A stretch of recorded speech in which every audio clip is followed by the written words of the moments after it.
Hello there. Welcome to the international headquarters, the newly refurbished international headquarters of the multimedia entertainment conglomerate that is Papa Nick's Music. I'm your host, Papa Nick Lewis, and today we are talking about Steely Dan. I love Steely Dan. I first became aware of Steely Dan when I was, 12, 13, that neighborhood, 75, 76. I was living overseas. My dad used to work for an oil drilling company. And that meant that we had records in our house, but they were the records that we had brought with us. And after we'd been living there for, a few months, we were starting to get a little hungry for new music. And about that time, one of the guys that my dad worked with had been transferred. He was going to another location. I think he was going to Venezuela. Not sure about that. Doesn't really matter, does it? I don't think it does.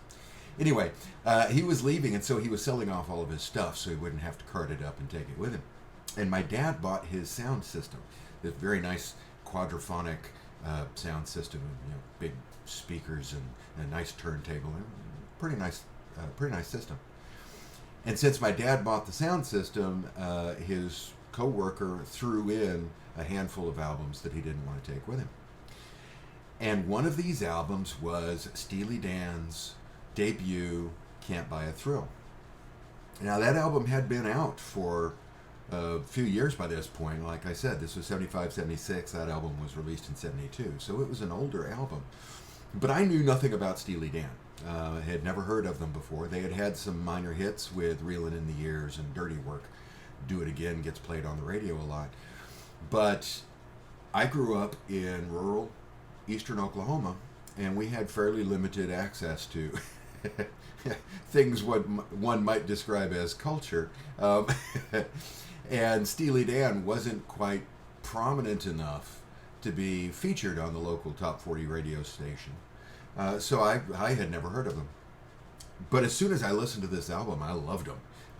It's every once in a while, I will hear a piece of music and it's like, oh, I've been saving this place in my heart.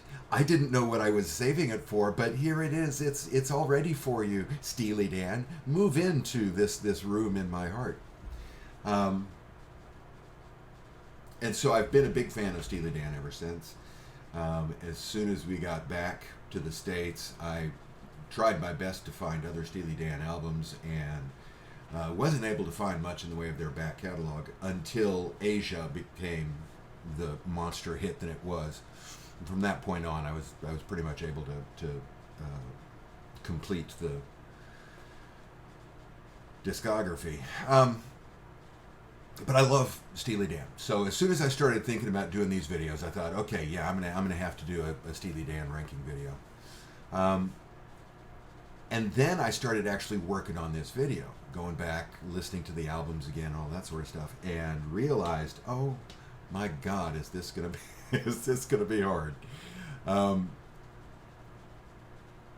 Most of the bands that I like, most of the musical artists that I like, have a lot of good stuff. That's why I like them, right? There's a lot of good stuff in there, but every once in a while they will crank out something that's just a piece of garbage. I love the Beach Boys, but Summer in Paradise is a god-awful album, for example. But when I look at Steely Dan, there's no turkeys there. Between 1972's Cant Buy A Thrill and 2003's Everything Must Go, they recorded 9 studio albums. And they're all good. There's not a turkey in the bunch. And they're all really good. So it's a little challenging to rank these things. But I've done it, and we're ready to talk about it. Before we get into the ranking, though, a couple of quick notes. Note number 1, the subjectivity notice. All artistic appreciation is inherently subjective. There are things that I like simply because I like them. There are things that you like simply because you like them. There are things that I don't like simply because I don't like them, and things that you don't like simply because you don't like them, and that's fine. I may like something that you think is disgusting. You may like something that I think is garbage. That doesn't make either one of us right or wrong. It's all a matter of taste, and it's all based on the ears of the listener. It's all based on the eyes of the viewer if we're talking about visual art. Beauty's in the eye of the beholder here. There is no such thing as objectively good or objectively bad music. There is only music that I like and music that I do not. So there will be decisions that I make here that you may not agree with, and that's fine. Feel free to leave a comment below telling me why you think that I've got it wrong. But just know, as soon as you start suggesting that you think that I've made an objectively factual error, that's okay, yeah. No, thank you. Also, we need to talk about the ground rules. When I'm ranking albums, I only rank original studio recordings. I don't do compilations, so we're not going to be doing things like Steely Dan Gold. I don't do live albums, so we're not doing a Live in America. I don't do remaster, re-recording, just the original pressings, and I don't do the original version of the album. And I don't do EPs. I only do full albums. I also don't do soundtracks, Christmas albums, stuff like that. The only thing here that applies to Steely Dan is the compilations, because there's been a bunch of those, and live albums, Live in America, and then they just released one, last year, year before, that I've got. It's somewhere back there, and I haven't listened to it yet. So that's that. Let's jump in, shall we? Now, we've got 9 albums here. When I'm thinking about if you've watched any of my earlier videos, you know, when I'm thinking about these albums, I don't think in terms of fine distinctions and gradations and stair steps and stuff like that. I think in terms of grades. I grade albums when I listen to them. I'm a former teacher. I spent most of my adult life in the classroom, so yeah, I think in terms of grading. Which means I think in terms of letter grades. If we've got an album that's just an average, normal, competent album, well done, but not going to set the world on fire, that's a C. That's average. It's typical. It's competent. That it is. It's not necessarily something I recommend, but I'm not going to suggest you stay away from it either. Right? It's just it's an album. You know, the bulk of albums are C albums. If it's good, oh, I like this one. This is a good one. I'll recommend you get this one. That means it's a B. If it is really good, I mean, like, oh my God, this is fantastic. I really strongly recommend that you buy this album. That's when it's up in A territory. If an album is just not, I can't recommend it. I don't like it. It's not a good album. That puts it in D territory. And then if it's, oh my God, dumpster fire, stack of shit, that's okay. That's an F. And when I'm looking at my grades for these Steely Dan albums, the lowest grade we've got is a B. I've got 1 B. And all the rest are either A's or A pluses. So, before I get into this, just know, throw a dart and pick one of these if you're not a huge Steely Dan fan, and you will start, just pick a place and dive in. There are no bad albums here. Coming in at number 9. Number 9 is 2000's reunion album of sorts, Two Against Nature. It's not that I dislike Two Against Nature. I'm giving it a B. It's a good album. It's just not as good as the rest of the albums. It has... my note is that while there are some good songs on there, What a Shame About Me, Cousin Dupree, I really like the humor of Cousin Dupree. The title track, Two Against Nature, is good. The rest of it is not particularly memorable. I mean, I look at the song title, and if I really focus, I can start to remember how it goes, but it's nothing that lodges in my mind. I don't think it's bad when I'm listening to it, but it doesn't last very long in my psyche. It's not a memorable album.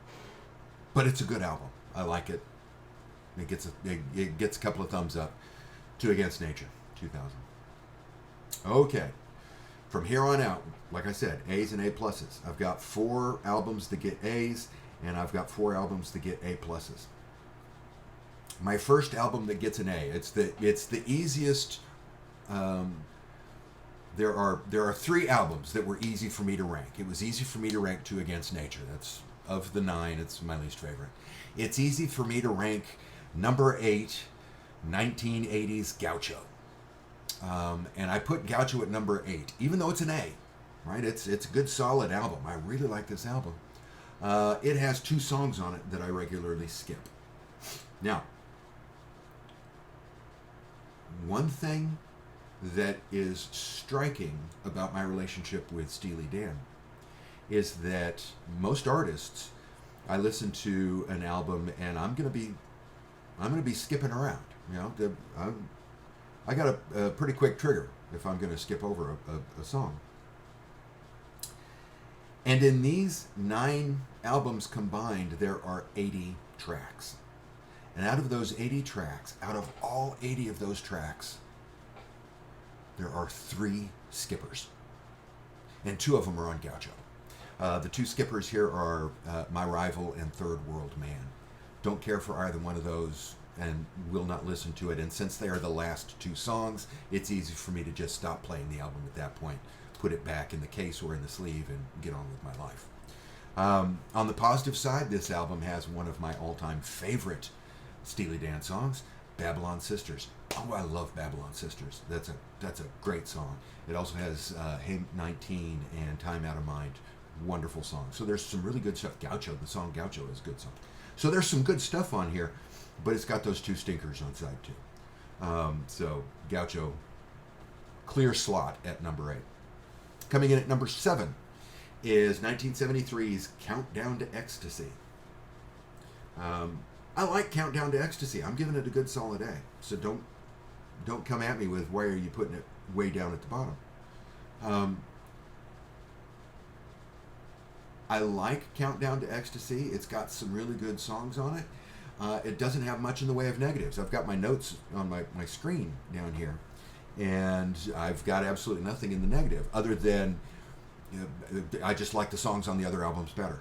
That's really the highlights for Countdown to Ecstasy for my book are Bodhisattva, My Old School, and Showbiz Kids. My Old School, I really like My Old School. That's going to be in my top 5 Steely Dan songs, or it's going to be arguably in my top 5. I haven't actually set up my top 5, so don't hold me to that. I like Countdown to Ecstasy. I like the other albums a little bit better. Coming in at number 6 is their follow-up to Countdown to Ecstasy, and that's 1974's Pretzel Logic. Pretzel Logic, again, good album. Not much that I can say that's negative about it. The songs that I like just a little bit more than the Countdown to Ecstasy songs. I like Ricky Don't Lose That Number. That's one of my favorite singles. One of my favorite singles, period. Not Steely Dan singles, just across the board. One of my favorite singles. Any major dude will tell you. Great song. The title track, Pretzel Logic. Great song. No skippers. Great album. Good solid A album. If anybody else had recorded it, it would probably notch a little bit higher, but I've got some stuff that's coming that's even better. So it's here. It's comfortable. Number 6. Okay, number 5. I was a little disappointed with Two Against Nature when it was released in 2000. I thought, oh man, they've lost their fastball, right? It's a shame, because I didn't think that they were going to be releasing anything after that. I thought that was going to be pretty much it. That was going to be the bookend. And then 3 years later, they released Everything Must Go. And I got a copy of Everything Must Go, and it's like, okay, we got our we got our bookend. I'm okay with this being the capstone here. Everything Must Go, I think, is a really strong album. We've got some good stuff on here. I love the humor. One of the things I like about Steely Dan in general is that they've got a really snarky, sarcastic sense of humor in most of their songs. And Everything Must Go, man, they let that flag fly. So we've got The Things I Miss the Most, which is, I just adore that song. We've got God Whacker, which I love. We've got Everything Must Go. the title track, which I love. We have the first Walter Becker lead vocal since Cant Buy A Thrill, where he didn't really have a lead vocal for the entire song. He just sang individual lines with Slang of Ages, which, again, good song. There's a lot of good stuff on Everything Must Go. Based on the videos I've seen of other people ranking Steely Dan's albums, I think it's horribly, horribly underrated. I think it's an extremely strong album. It's number 5. I've got it here at the midpoint. I mean, it just barely misses getting an A+ and getting up into A+ territory. Okay, from 4 on, we've got 4 A+ albums here. I said a little while ago when I was talking about Gaucho that there were 3 albums that were easy to slot. It was easy to slot Two Against Nature because it was easy to slot Gaucho because out of the A albums, it was the only one that had skippers on it. And I made a big point at that time that over 96%, right? I mean, only 3 skippers out of 80 songs. I mean, that's a hell of a track record. The third skipper is on album number 4. And album number 4 is that debut album from 1972, Cant Buy A Thrill. Don't get me wrong, I love this album. I'm giving it an A+. But I can pretty much go the rest of my life without ever having to hear Do It Again one more time. I've heard that song enough. I am tired of that song. I was never particularly fond of it to begin with. It's not like I disliked it. It was a background music song. It was like a lot of the stuff on Two Against Nature, right? I mean, I don't mind listening to it, but it's not. It doesn't resonate. It doesn't live in my soul. But I have heard it so many times since then because so many people like it that I'm just like, okay, yeah, I'm done. I'm done with Do It Again. So I don't listen to Do It Again. I skip that one. So of my 4 A+ albums, it's got to go 4th. It has a skipper. So it was easy to slot Cant Buy A Thrill. While it does have the skipper on it, it also has Only a Fool Would Say That, which I adore. It's got Fire in the Hole, which I adore. Turn That Heartbeat Over Again, which I adore. Brooklyn Owes the Charmer Under Me, which I adore. Even the lesser songs like Midnight Cruiser. I love this album. I don't think that it is I don't think that it's hyperbolic for me to say that getting a copy of this album and listening to it at the age I was had a huge impact on my life. It's one of the most impactful pieces of music I've ever encountered. So, very strong recommendation for Cant Buy A Thrill. And if we could just agree to ignore Do It Again, boom, it'd be perfect. Okay, so my remaining 3 albums are all A+. They are all arguably perfect albums. If you are a Steely Dan fan, you know the discography, you know what's left, and you're thinking, yeah, those are 3 really good albums. Coming in at number 3, I think, surprisingly, is 1977's Asia. Don't get me wrong, I like Asia. It's a classic. It's way. If you think of yourself, if you bill yourself as a fan of music of the 70s, you damn well better have a copy of Asia in your collection. It's one of the seminal, foundational albums of late 70s pop rock music. No self-respecting fan of the decade should be without a copy of Asia. And it's got some brilliant songs on it. It's got, there are, 8 songs on the album? I think there's 8 on there. I'd have to get it out and look. And 5 of them were either hits or got significant airplay on FM stations. It's insane. It's insane. It might be 7 songs, and 4 of them were hits. I mean, but it's insane. There are only 3 songs that didn't get a lot of airplay at the time, and even then, if you're listening to classic rock radio, you're going to hear this whole album if you listen long enough. We've got the title track Asia, which is just a Brilliant song. I've seen Steely Dan live twice, three times, twice, two or three times within the last 10 years. And both times before Walter Becker passed. And Asia just amazed me both times, or all three times, however many times it was I've seen it. The musicianship of these guys is just beyond belief. Asia is fantastic. The song, the title track, just fantastic. Peg, as right up there with Ricky Don't Lose That Number in terms of, class single. Black Cow, one of my favorite songs of theirs, one of the few that didn't get significant airplay at the time. Asia is a wonderful album. The only reason why it's coming in at number 3, it was relatively easy to slot as I'm looking at these top 3, and that's that I'm a little bit tired of Josie. I'm starting to get burned out on Josie the way I have gotten burned out on Do It Again. I'm not quite there, about that far away. Okay, coming in at number 2. Before I started this process, before I start any of these videos that I'm doing, I always just kind of roughly, arrange the albums in my head. Okay, based on memory and my emotional attachment to the project. This is how I think they'll shake out. And I would have thought, when I first started, that this next album that I've got at number 2 would actually be number 1.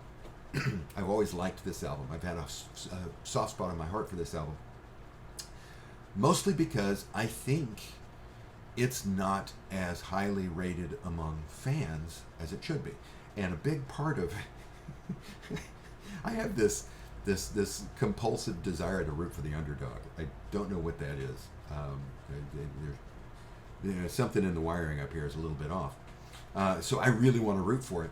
And so I really want this to be number 1.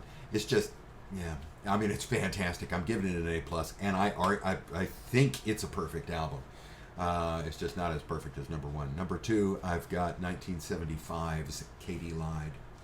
I've got nothing negative to say about Katie Lied. There is nothing about this album that I would change if I, were made king of the world for a day. It's got Bad Sneakers, which is right up there with Babylon Sisters and, Peg and Ricky Don't Lose That Number. Bad Sneakers is a fantastic song. It's got Black Friday. It's got Any World That I'm Welcome To. There's just a lot of really, really good music on this album. And absolutely nothing that I can point to that's an obvious weakness. Other than the fact that at number 1, I have 1976's The Royal Scam. And The Royal Scam is a perfect album. With Katie Lied, I think Katie Lied is a perfect album, but The Royal Scam is. There is nothing that I could do that would improve The Royal Scam. Kid Charlemagne is brilliant. The Caves of Altamira, brilliant. Everything about the title track, brilliant. Everything about this album is brilliant. I can't argue with the track order. I can't argue with the production. I can't argue with the songwriting. The level of songwriting on this album is a couple of notches better than the bulk of the work that we had in the previous albums. Royal Scam, perfect album. So that's how I would rank the albums of Steely Dan. If you agree, if you disagree, drop me a note below. Let me know. If you enjoyed the conversation, please click that like button. If you would be interested in further conversations of a similar type, click that subscribe button. Click the little bell for notifications if you do subscribe, because why would you subscribe something if you don't want notifications? And for whatever reason, having notifications makes a difference. I don't understand this stuff. Comment, like, all of that stuff. You know the drill. You've watched enough of these movies. You've watched enough of these videos. Thanks for watching. I hope the rest of your day is blissful. See you soon.